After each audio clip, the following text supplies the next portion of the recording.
Bir lahza tasavvur qiling, dunyo xaritasi jim, osmon sokin, radarlar ishlayapti, lekin hech kim asl xavf qayerdan kelayotganini sezmayapti.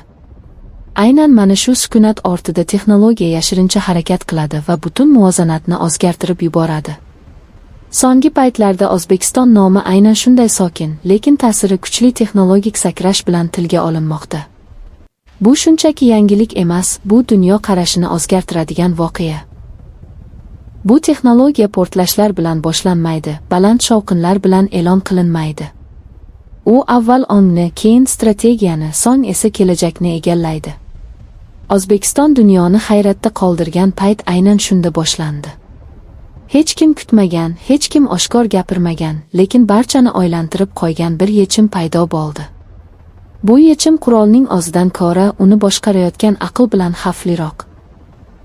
Tasavvur qiling, texnologiya shunchalik aniq ishlaydiki, qarshi tomon nima bo'layotganini tushunib ulgurmasdan vaziyat allaqachon o'zgargan bo'ladi. Bu yerda tezlik ikkinchi darajaga tushadi, kuch esa asosiy omil bo'lishdan chiqadi. Eng muhim narsa bu aniqlik, tahlil va oldindan ko'ra bilish qobiliyatidir. Aynan shu jihatlar O'zbekiston nomini global texnologik muhokamalarga olib chiqdi.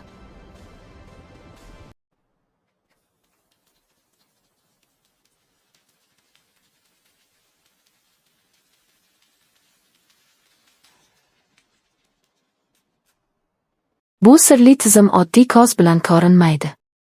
Uni suratga olib bo'lmaydi, uni oddiy xaritalardan topib bo'lmaydi. Lekin u mavjud. U ma'lumotlar ichida yashaydi, signallarni o'qiydi, jim tahlil qiladi va qarorni insondan tezroq chiqaradi. Eng hayratlanarlisi shundaki, bu qaror hissiyotlarga emas, faqat aniq hisob-kitoblarga asoslanadi. Shu sababli u xato qilmaydigandek tuyuladi. Ko'pchilik bu texnologiya haqida eshitganida uni afsona deb o'yladi.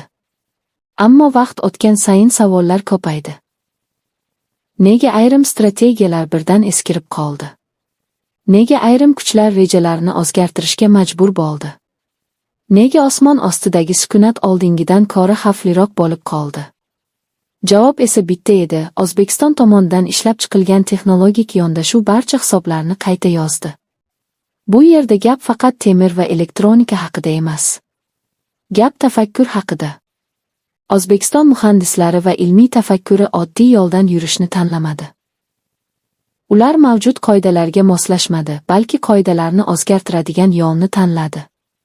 Natijada texnologiya nafaqat himoya, balki psixologik ustunlikka ham aylandi.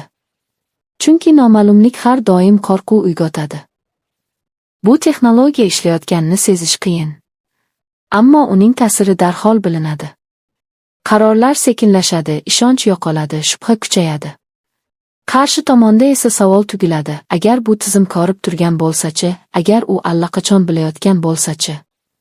Mana shu savollar texnologiyaning eng kuchli qurolga aylanishiga sabab bo'ladi.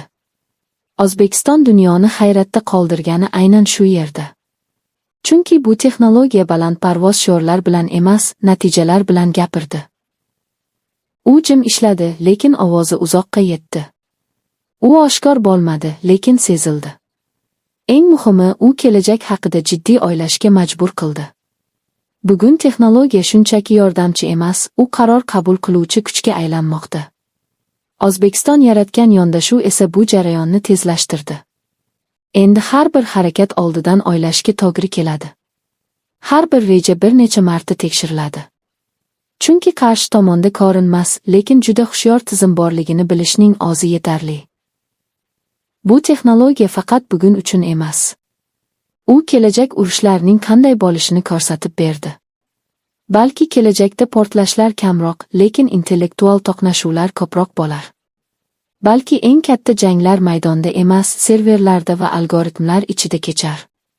O'zbekiston esa bu kelajak sari ilk qadamni tashlaganlardan biri bo'ldi. Eng qiziq tomoni shundaki, bu texnologiya haqida gap ko'p, lekin ma'lumot kam. Aynan shu sirli jihat uni yanada kuchli qiladi. Chunki noma'lumlik raqibni doimo hushyorlikda ushlab turadi. Bu esa strategik ustunlik degani. Shunday qilib, O'zbekiston dunyoni hayratda qoldirdi deganda, biz faqat bitta qurilmani emas, balki butun bir fikrlash uslubini nazarda tutamiz. Bu texnologiya shuni isbotladiki, katta kuch uchun har doim katta shovqin kerak emas. Ba'zan eng kuchli ta'sir sokinlikda, aniqlikda va aql bilan qilingan harakatda bo'ladi. Va ehtimol, ayni damda, biz bu texnologiya haqida faqat yuzaki bilamiz. Uning asl imkoniyatlari esa hali oldinda. Eng muhimi esa shuki, bu voqea dunyoga bitta oddiy haqiqatni